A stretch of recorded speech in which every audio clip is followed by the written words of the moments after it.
لیکن ذرا بڑھتے ہیں سعودی عربیہ اور ڈونلڈ ٹرمپ کی محبت جو ہے وہ کتنی شدید اس وقت ہوئی ہے.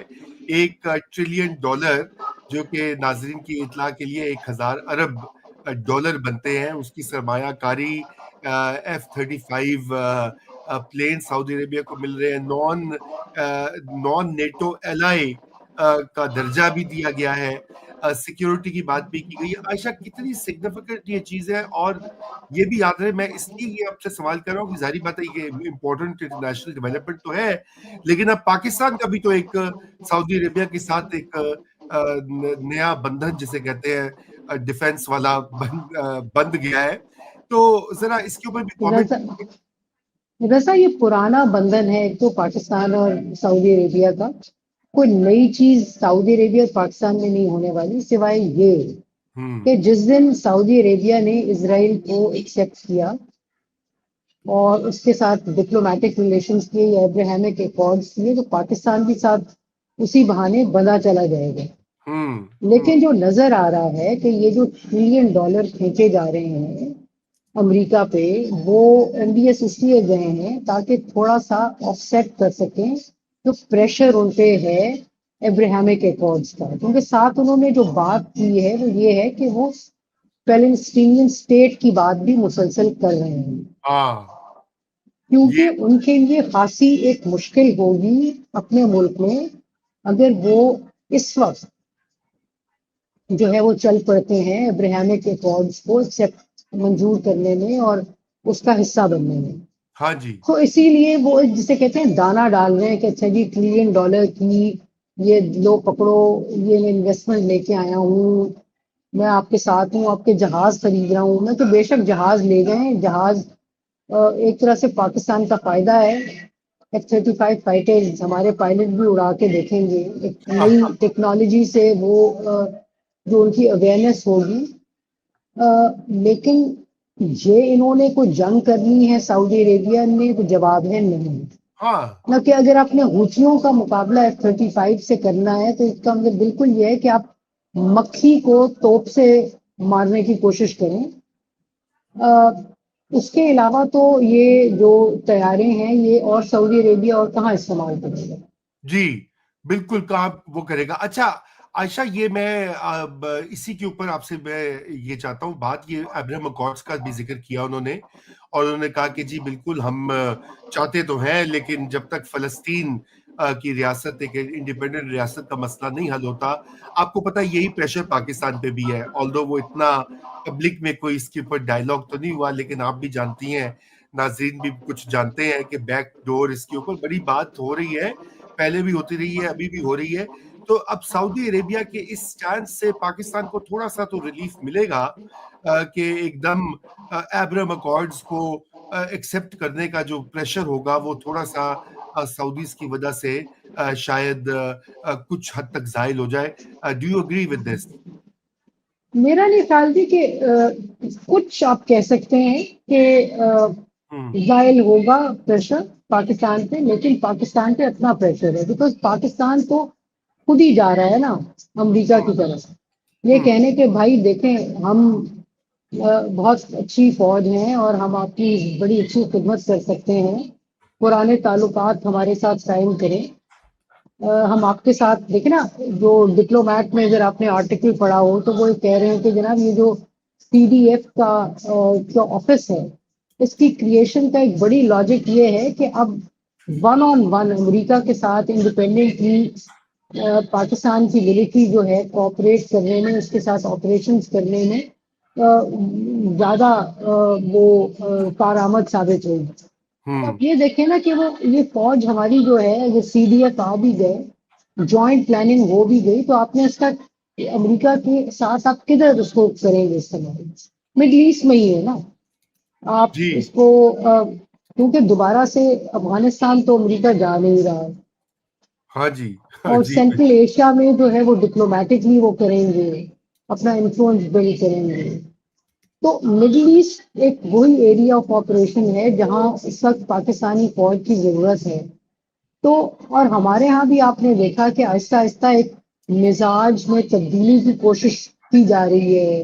مولانا حضرات جو ہیں ان سے گفتگو کروا کے، تو مولانا طاہر اشرفی کی آپ تقریر سنیں، وہ ابراہیمک ایکارڈز کی ایک بالکل منطقی اور دے رہے ہیں کہ جناب ہمارا مقصد تو اسرائیلی ریاست کو ماننا نہیں ہے، ہمیں تو مکہ اور مدینہ کو بچانا ہے. واہ واہ.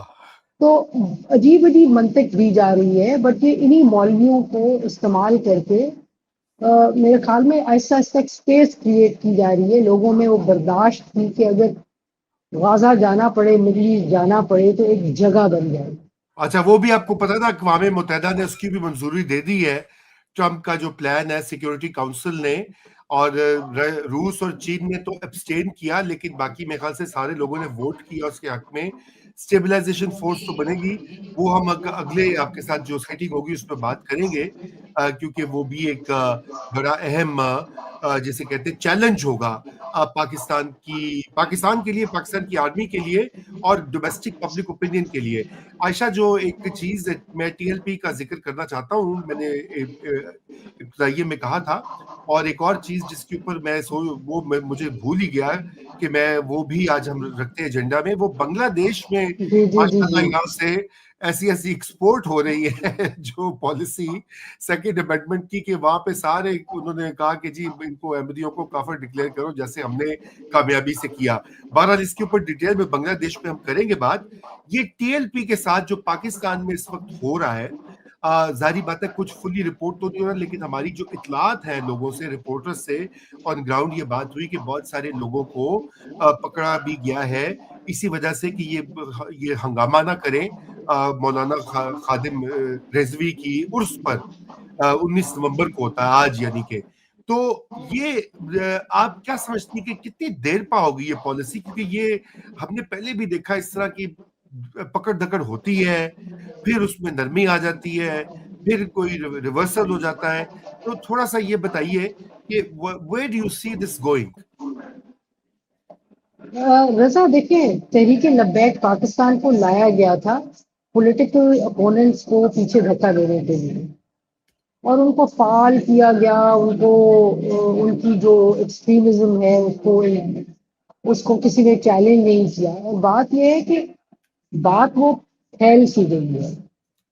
تو آپ پارٹی یہ ایسی تحریک لبیک پاکستان ایسی پارٹی نہیں ہے جس کو آپ دبا نہ سکیں، اس کو پیچھے دھکا نہ دے سکیں. وہ تو آپ دیکھیں نا، وہ تو انہوں نے لشکر طیبہ اور جماعت الدعوہ کو بھی جو کہ بہت زیادہ ملیٹنٹ ہیں ان کو بھی ایک کوزے میں بند کر لیا. ہیں تو وہ موجود بالکل اور فعال بھی ہیں، لیکن ان کو ذرا لگام دے دی، ان کو بھی جی لگام دینے کے پروسیس میں ہے. لیکن بات اگر آپ کریں اس آئیڈیالوجی کی جس پہ تحریک لبیک پاکستان کھڑی ہے، تو وہ تو آئیڈیالوجی چل رہی ہے نا، وہ آئیڈیالوجی تو کہیں نہیں گئی. وہ تو آپ دیکھیں مریم نواز کے اپنے شوہر کے نامدار جو ہیں وہ خود ختم نبوت کے بڑے پرچارک ہیں، اور وہ احمدیوں کے خلاف بھی بات کرتے ہیں. تو یہ کوئی دیکھیں نا، وہ جو آئیڈیالوجی وہ تو عام لوگوں میں اتنی سرایت کر گئی ہے کہ اس میں کوئی تبدیلی لانا جو ہے وہ بہت ابھی مشکل ہے. لیکن یہ ہے کہ یہ جو پرابلم کریٹ کر رہی تھی، جو مڈل ایسٹ کی پالیسی کے لیے ذرا ان کو خدشہ تھا، تو وہ اس کو ذرا لگام دے دی گئی ہے. ٹھیک ہے، آگے جا کے چھوڑ بھی سکتے ہیں یا بالکل بند کر سکتے ہیں، لیکن قائم ہے، جب کل کو ضرورت پیش آئے گی تو نکال لیں گے. بالکل بالکل عائشہ، یہی خدشہ ہے ہمیں. اچھا، میں کنکلوڈ کرنے سے پہلے 2 سوالات ہیں. ایک تو جی یہ ہمارے ویور ہیں سلیم صاحب، وہ کہہ رہے ہیں روشنی ڈالیں کہ کیا اپوزیشن کسی تحریک چلانے کی طاقت ہے ان میں؟ یہ جو ابھی 27 امینڈمنٹ اور پی ٹی آئی کے لوگ ابھی اندر ہیں، عمران خان اندر ہیں، تو آپ کیا سمجھتی ہیں کہ وہ کوئی تحریک چلا پائیں گے؟ میرے پاس بھی جواب ہے لیکن میں آپ کا پہلے سنوں گا. میرا نہیں خیال کہ رضا کوئی اپوزیشن جو ہے وہ کچھ تحریک چلا پائے گی، کیونکہ اتنی بکھری ہوئی ہے، لیکن اب پی ٹی آئی کو اتنا توڑ دیا گیا ہے کہ میرے نہیں خیال میں کوئی ایسا لیڈر ہے جو کہ کھڑے ہو کے وہ تحریک کو لیڈ کر سکے. اور میں ایک چھوٹی سی بات ایڈ کرنا چاہوں گی رضا. دیکھیں مسئلہ ہماری سیاست کے ساتھ یہی رہا ہے، چاہے وہ پاکستان پیپلز پارٹی ہو، چاہے وہ پاکستان مسلم لیگ نواز ہو، اور چاہے وہ پاکستان تحریک انصاف ہو، ان کے لیڈرز نے کبھی کارڈر بلڈ کرنے پہ زور ہی نہیں دیا. جی جب کارڈر نہیں ہوتے، اوپر سے لے کے نیچے سے لے کے اوپر تک مختلف ٹیئر کی لیڈرشپ نہیں ہوتی، تو پھر پولیٹیکل تحریکیں چل نہیں پاتی. بالکل. اور وہ عائشہ میں صرف یہ اضافہ کروں گا، آپ نے بڑی اچھی تجزیہ دیا، میں اس میں صرف اضافہ یہ کروں گا کہ تحریک کے لیے پیارے بھائی سلیم صاحب جنرل کیانی ہونا ضروری ہوتے ہیں. اس وقت وہ نہیں ہے، جس دن وہ ہوں گے تو آپ دیکھیں کہ تحریک چل جائے گی. رضا وہ بات یہ کہ وہ تحریک پھر نہیں ہوتی نا، وہ ہاں آرگینک تحریک نہیں ہوتی. ہاں مسئلہ جو میں بات کر رہی ہوں، آپ اور بات کر رہے ہیں، بات یہ ہے کہ جس دن کسی کو ہٹانا ہوتا ہے تو وائس چیف یا جو نیکسٹ امپورٹنٹ عہدہ ہوتا ہے آرمی میں، وہ پھر تحریکیں بنا لیتا ہے. پھر انہیں تحریکوں کا بھی وہی ہوتا ہے، ان میں کہ لائر موومنٹ ہو جاتی ہے، ہاں لال مسجد ہو جاتی ہے. ہوں لیکن بات یہ ہے کہ آرگینک تحریک جو ہے اس کے لیے کارڈر کا ہونا، پارٹی کارڈر کا ہونا اور اس کا مضبوط ہونا، اور اس میں لیڈرشپ کا انویسٹ کرنا پولیٹیکلی، وہ ہوں بہت ضروری ہے. ہمارے ہاں تاریخی طور پہ کسی لیڈر نے نہیں کیا. جی بھٹو صاحب نے کارڈر بنا کے اس کو صرف ماسز کی حد تک سپورٹ تک رکھا. میرا گلہ یہ ہے پولیٹیکل لیڈرشپ سے، سوری سلیم بھائی یہ بات میرا گلہ سن ہی لیں آپ اس پروگرام کے بہانے، کہ ہمارے ہاں نسل در نسل پولیٹیشنز نے ماسز کو ایز اے پولیٹیکل کولیٹرل استعمال کیا ہے ٹو گین پاور. ہوں اس لیے ہمارے ہاں تحریکیں چلتی نہیں ہیں. لوگ بہت بدگمان اور بد دل بھی ہوئے ہیں، سچی بات تو یہ ہے. اچھا، اور عائشہ یہ علی وارسی صاحب پوچھ رہے ہیں، وہ کہتے ہیں کہ یہ امریکہ کیا کوئی نیا سینٹو 2.0 بنا رہا ہے ایشیا میں، سعودی عربیہ کو ہتھیار دے کے، پاکستان کو دوبارہ سرپرستی دے کے انفلوئنس بڑھا رہا ہے، یا بس یہ ٹرمپ کی اپنی پالیسی ہے لین دین والی؟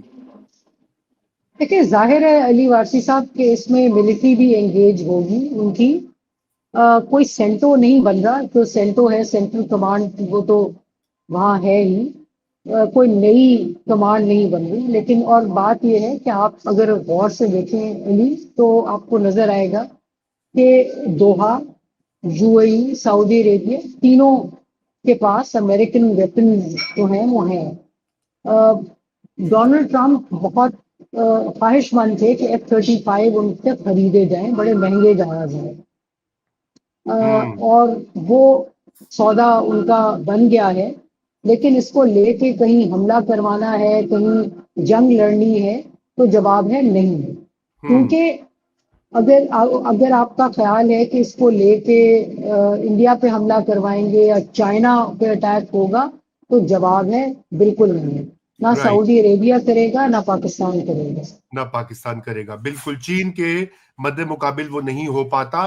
عائشہ بہت شکریہ آپ کے وقت کا، مجھے پتا ہے آپ گھوم پھر رہی ہیں، اور اس کے دوران آپ کو ہم نے جو ہے حسب معمول پکڑ لیا ہے. بہرحال تھینک یو. اور آپ کو پتا ہے کہ یہ ہمارے اب کچھ پینڈنگ ایشوز ہیں، بنگلہ دیش کی جی سچویشن، وہاں بالکل. اور ڈیولپمنٹس بھی ہوئی ہیں، اور اس کے اوپر ہم نے تفصیلی بات کرنی ہے، اور ساتھ میں یہ CDF کیا ہوتا ہے، کیسے چلے گا، کچھ اس کے اوپر بھی بات کریں گے.